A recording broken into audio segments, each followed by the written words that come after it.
Hola a tots els amics de França, estem al refugi de la plaça del Diamant. És un plaer tenir-vos aquí.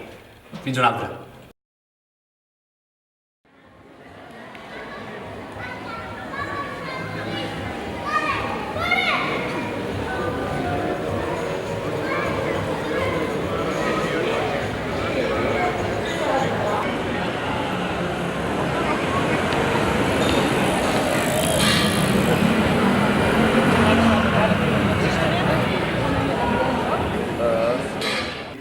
Doncs jo em dic Rubén, soc historiador, em dedico a ensenyar el refugi de la plaça del Diamant, que com podeu una mica intuir és un refugi ja molt antic, es va construir fa 80 anys per protegir la gent dels bombardejos de la Guerra Civil espanyola, sobretot dels bombardejos de l'aviació italiana, però també dels nazis, que també van bombardejar, i seria un refugi de tamany mitjà per unes 275 persones, poder una mica més, i que està a uns 12-13 metres de profunditat.